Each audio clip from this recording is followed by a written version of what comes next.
므낫세를 지금 저희들이 보고 있는데요. 므낫세는 남유다의 최악의 왕이라고 할 수가 있습니다. 최악의 왕으로 평가를 받습니다. 북쪽에는 아합, 남쪽에는 므낫세. 므낫세는 크게 세 가지 죄를 지었습니다.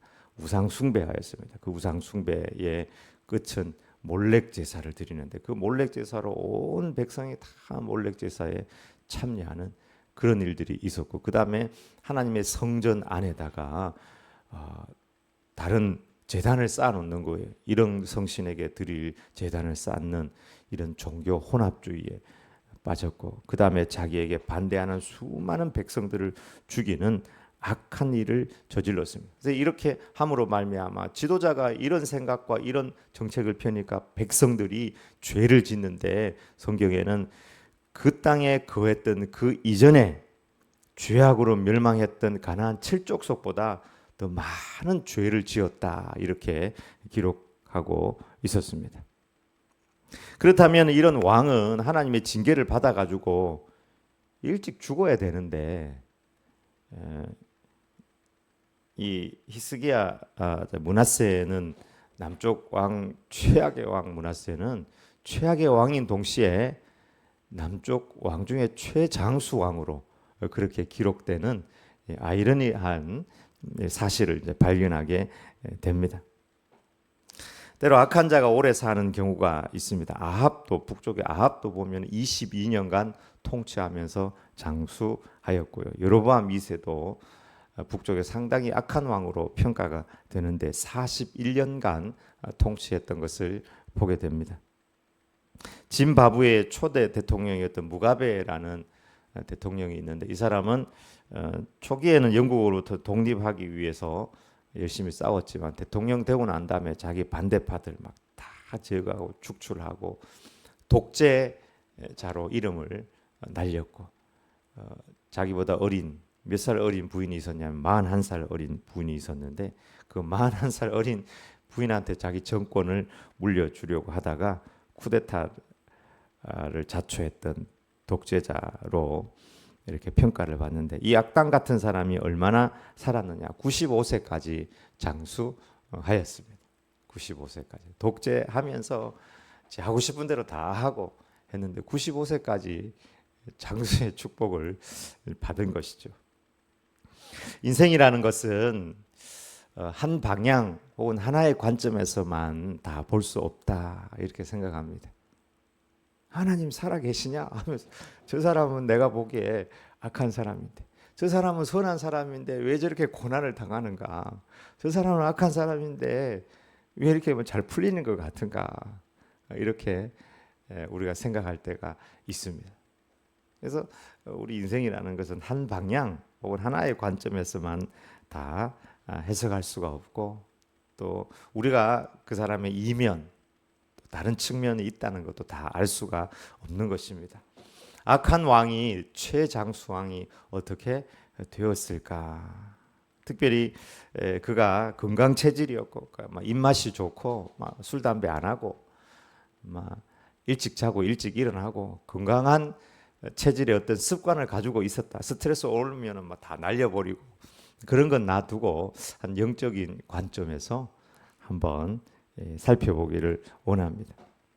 첫 번째, 므낫세는 만년에 그래도 회개하여 겸손한 삶을 살았다는 것을 우리가 오늘 본문을 통해서 발견하게 됩니다. 10절부터 13절인데 한번 읽어보겠습니다.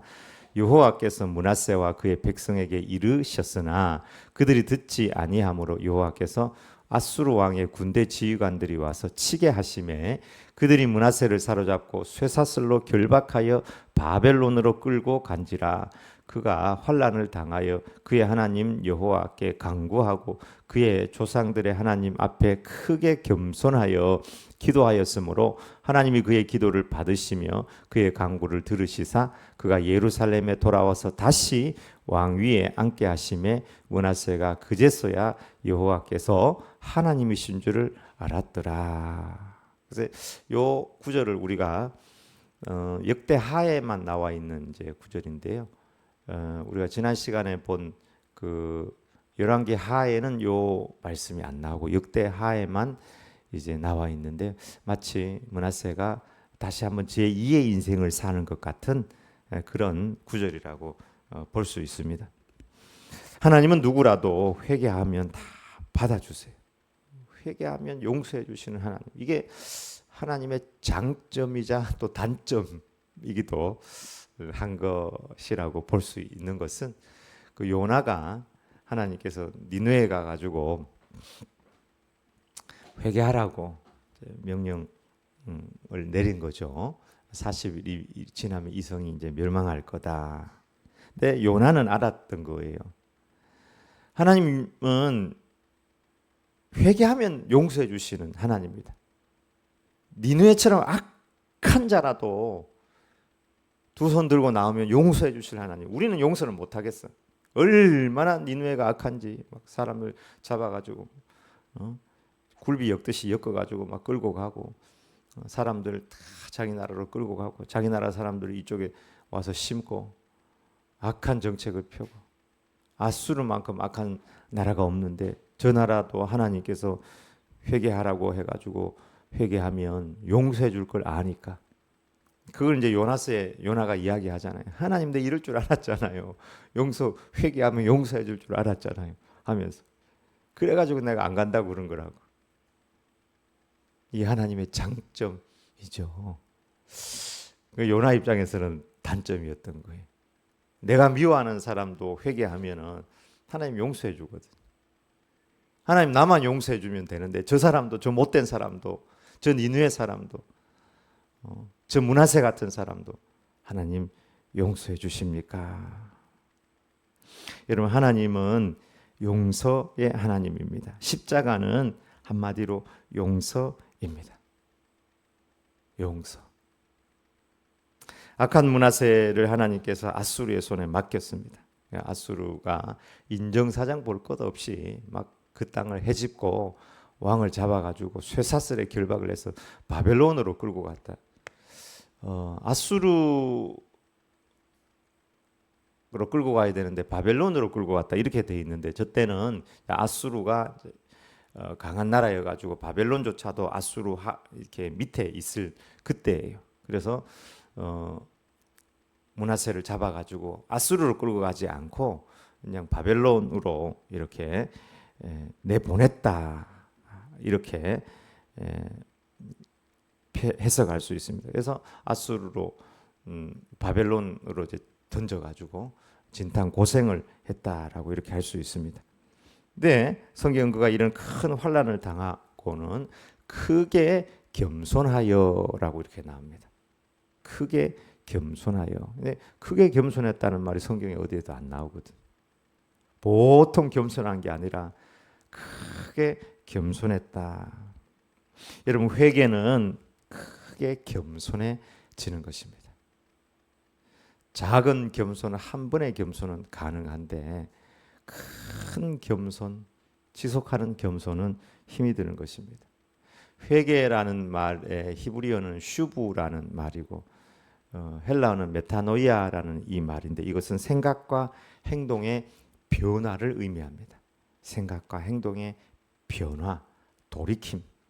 그 돌이킴이 뭐냐? 그것은 겸손해지는 것입니다. 그 변화가 무엇인지를 가장 잘 보여주는 실례가 바로 이 므낫세를 통해서 우리가 발견한다고 할 수 있습니다. 그것은 하나님 앞에서 크게 겸손해지는 것입니다.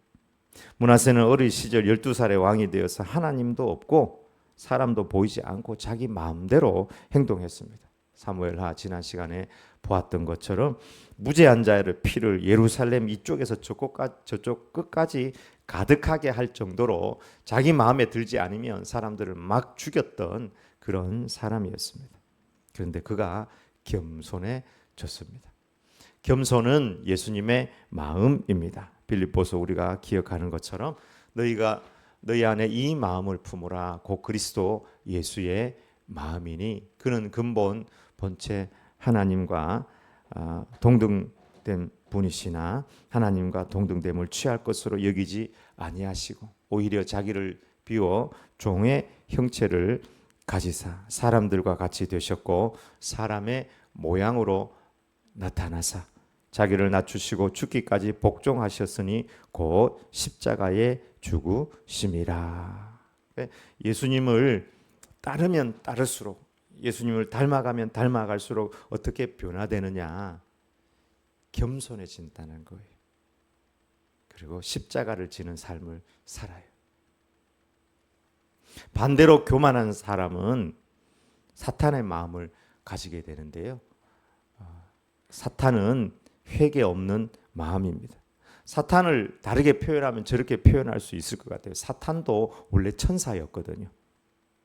근데 사탄 앞에는 저게 붙는 것 같아요. 회개 없는 교만한 천사가 사탄인 거예요. 회개 없는 교만한 사람, 사탄이 될 수가 있습니다. 회개는 겸손해지는 것이 회개입니다. 세상에 어떤 사람 회개 없이 교만하게 살기도 합니다. 왜냐하면 사람이 기준이 되니까, 사람으로 기준으로 사니까, 하나님으로 기준으로 살지 않고 사람을 기준으로 살기 때문에 회개 없이 교만하게 사는 사람들을 보게 됩니다. 성경에는 교만한 사람의 계보가 쭉 나옵니다. 여러 나오지만 그중에 몇 사람을 꼽으면 저런 사람들입니다. 바로왕 교만했어요. 마음이 너무너무 교만했는데 그 교만이 고집으로 나타났어요.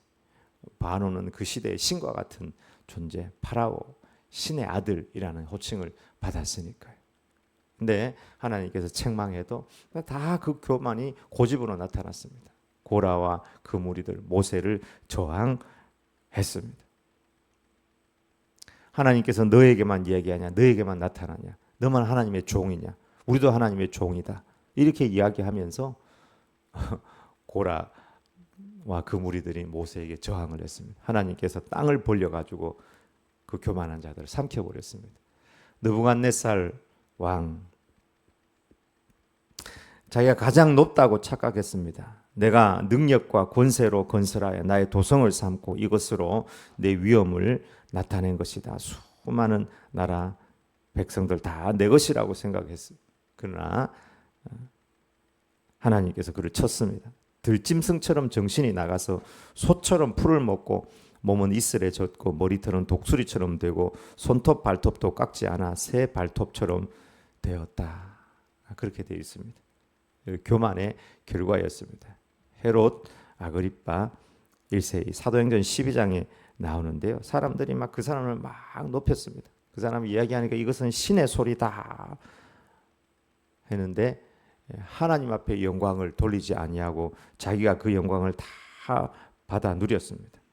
하나님의 사자가 그를 쳐서 벌레에게 먹혀 죽었다, 이렇게 기록하고 있습니다. 역사가 요세푸스에 의하면은 배에 심한 통증을 느끼고 벌레들이 그 몸 안에서 그를 먹어 치웠다라고 그렇게 기록하고 있습니다. 학자들은 그가 기생충 감염이나 장내에 벌레가 서식하면서 생긴 질환으로 죽었다고 그렇게 진단을 합니다. 우리가 코로나19를 통해 가지고 눈에 보이지 않는 작은 벌레에 의해서 그동안 얼마나 우리가 과학이니 뭐 경제니 인류가 만든 문화니 이런 걸 가지고 교만했는지, 그 모든 교만을 꺾으시는 우리 인간의 실상을 대하게 됐습니다. 코로나19 하나를 가지고 온 세상이 멈춰버렸었잖아요. 2년 반 3년 동안 코로나 앞에서 사람들이 막 그렇게 죽어나가고, 사람들이 사람을 의심하고 공격하고 정신병 걸린 것처럼 모이면 막 뭐라고 하고.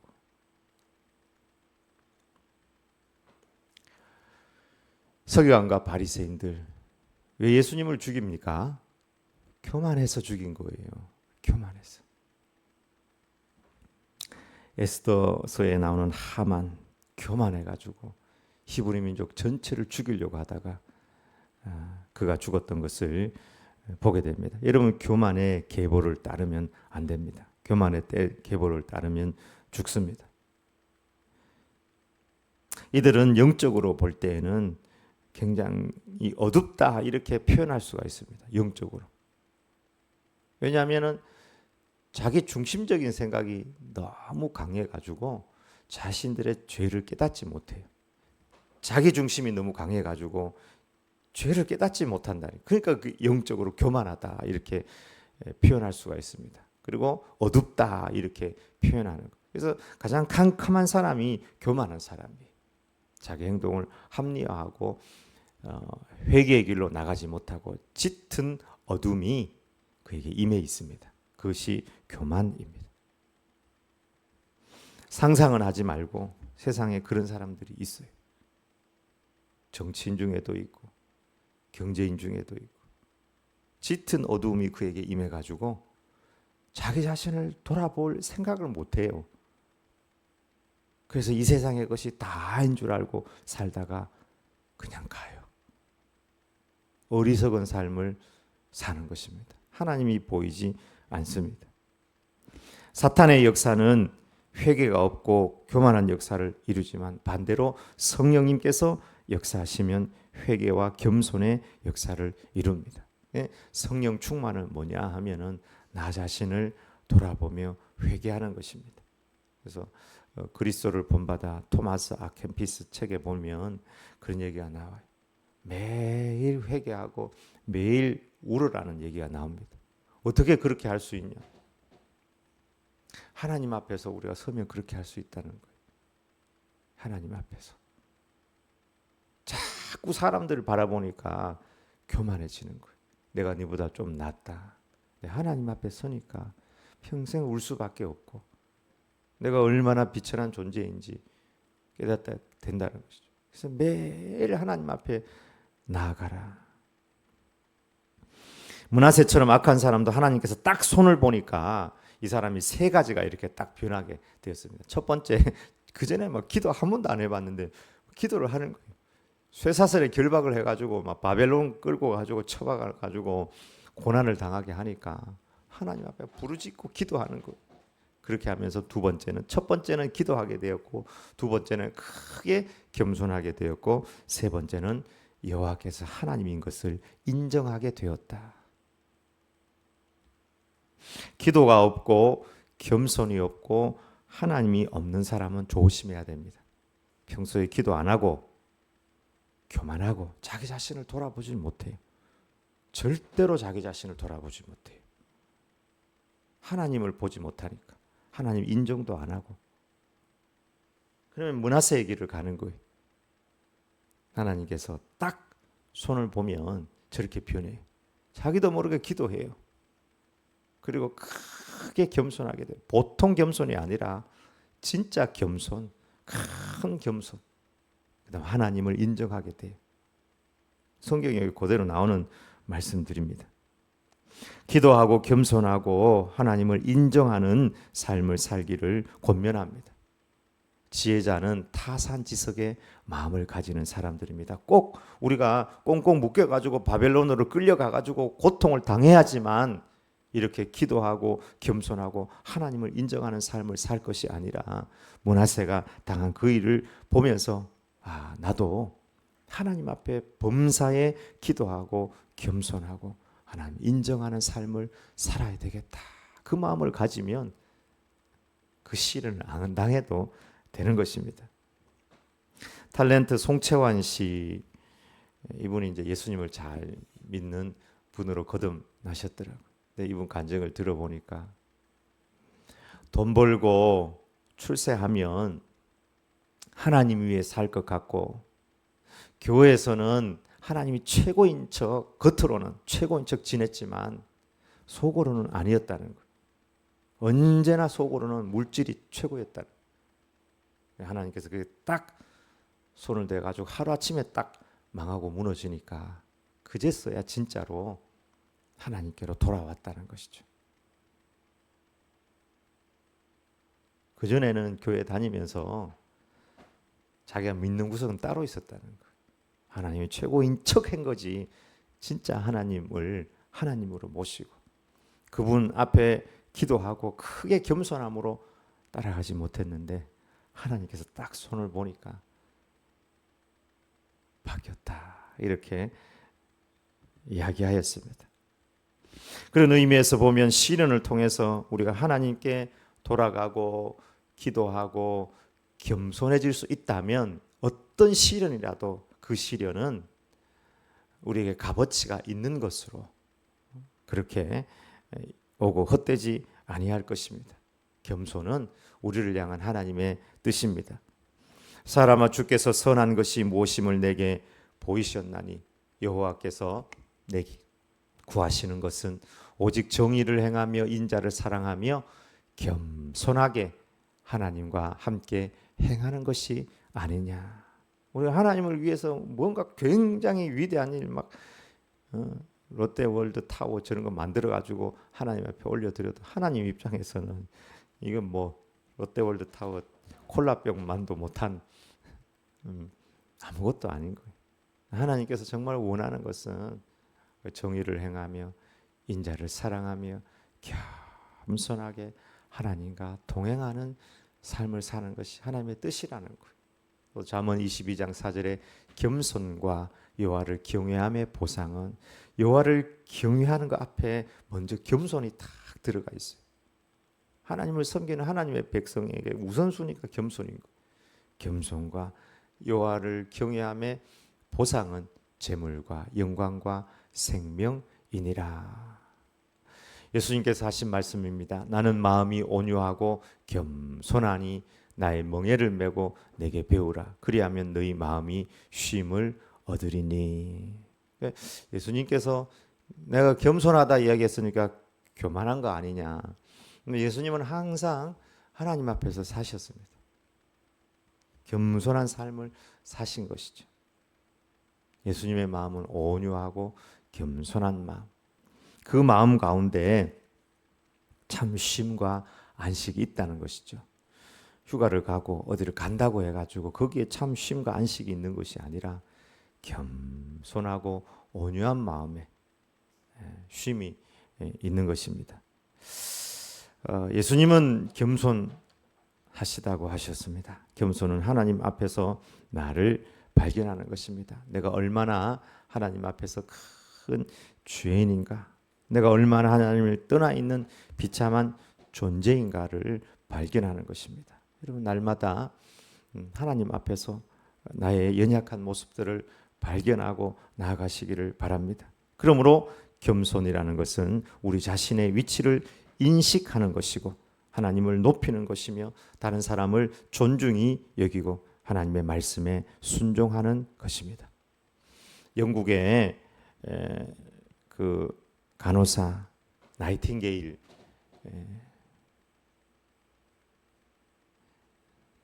나이팅게일 얼굴이에요.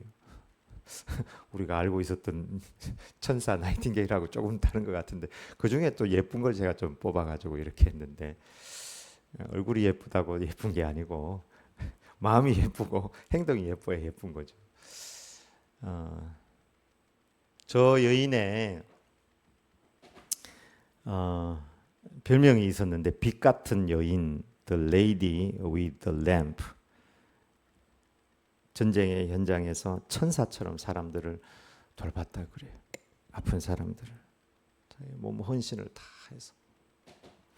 기자들이 와서 나이팅게일에게 사진을 좀 찍어달라고 부탁을 했는데 거절을 했다는 것이죠. 그러면서 예수 그리스도만 알아주시면 족합니다 하면서 하나님만을 높였다 그래요. 하나님 겸손한 여인이었습니다. 성 프란체스코라는 유명한 분이 있으시죠. 저거는 뭐 조각한 성 프란체스코의 얼굴인데요. 성 프란체스코의 제자 중에 한 사람이 환상 중에 이제 하나님 나라 가서 천국 구경을 쭉 하는데 어느 높은 보좌가 있어서 이게 누구 겁니까? 이렇게 물어보니까 세상에서 가장 겸손한 성 프란체스코가 앉게 될 의자다 이렇게 이야기를 했습니다. 근데 이 제자가 아무리 스승이어도 자기 스승이 너무 높은 보좌에 앉는다고 생각을 하니까 좀 질투가 났습니다. 그래서 성 프란체스코를 만나가지고 조용한 시간에 선생님 생각에 선생님은 어떤 분이라고 생각을 합니까? 이렇게 물어봤다고 그래요. 그러니까 성 프란체스코가 하는 말이, 나는 세상에서 가장 악한 사람이라고 나는 생각해. 이렇게 이야기를 했다고 그래요. 그때 제자가, 선생님 그 위선입니다. 선생님 다른 사람들이 성자라고 하는데 어떻게 선생님이 살인, 강도, 뭐 도둑질 이런 것도 안 했는데 스스로 악한 사람이라고 그렇게 이야기를 합니까? 그때 성 프란체스코가 빙그레 웃으면서, 그건 자네가 나를 잘 몰라서 하는 말일세. 내가 정말 악한 사람이네.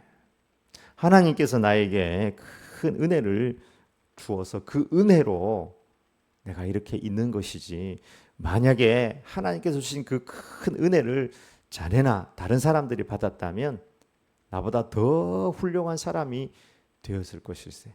하나님께서 그렇게 큰 은혜를 주었는데도 나는 여전히 이 모양일세.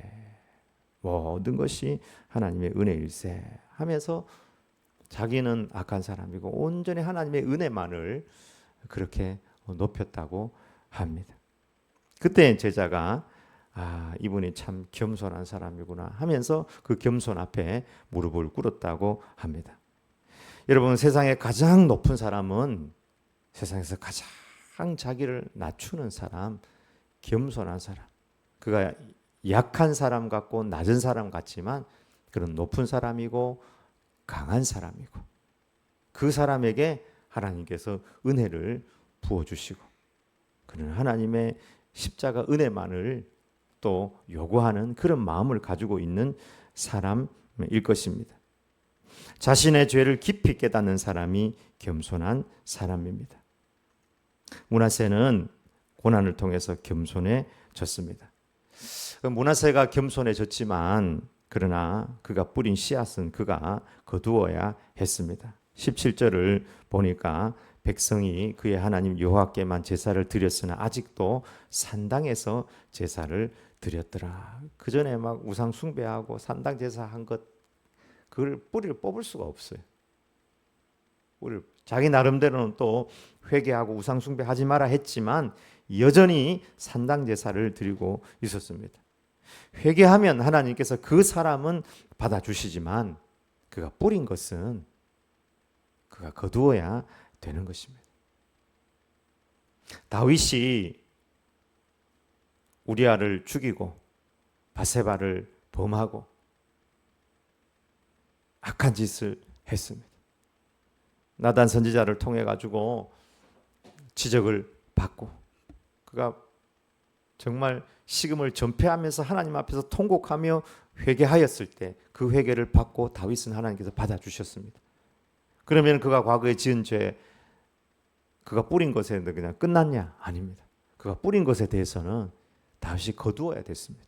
그 사람은 하나님께서 받아주지만 그가 뿌린 것은 그가 거두도록 그 집안이나 그 나라가 얼마나 큰 그 평지 풍파가 있었는지 모릅니다. 그러므로 우리는 어떤 결정이나 어떤 선택, 어떤 언행심사든지 간에 행동할 때 있어서 우리의 행동을 조심해야 될 것입니다. 스스로 속이지 말라. 하나님은 업신여김을 받지 아니하시나니 사람이 무엇으로 심든지 그대로 거두리라. 오늘 회개하면 다 끝났다. 그리고 나가서 행동은 그대로 하면 그대로 거두게 되는 것이. 그러므로 오늘 우리가 겸손한 마음으로 축복의 씨앗을 심는다면 내일 우리가 그 열매를 반드시 거두게 될 것입니다. 우리가 심어야 될 축복의 씨앗은 무엇일까요? 그것은 믿음, 소망, 사랑입니다. 믿음의 역사, 사랑의 수고, 소망의 인내. 인생은 반드시 인내가 필요합니다. 참아야 돼. 인내하면서 나아가야 됩니다. 또한 우리가 심어야 될 축복의 씨앗은 감사와 기도와 헌신과 봉사입니다. 오늘 헌신하고 오늘 감사하고 오늘 기도하고 오늘 섬기는 이것이 내일 축복의 열매로 거두게 되어지는 것입니다. 특별히 영의 것을 많이 심으시길 바랍니다. 하나님께서 영의 것으로 포도송이처럼 풍성하게 그렇게 열매 맺게 하실 것입니다. 보통 겸손, 한 번 겸손이 아니라 오늘 므낫세가 큰 고난을 통해서 큰 겸손으로 나아갔던 것처럼 우리의 인생도 주님 따라가면 따라갈수록 더 겸손한 제자로 거듭나 십자가까지 따라가는 저와 여러분의 삶이 되길 주님의 이름으로 축원합니다. 아멘. 기도하겠습니다.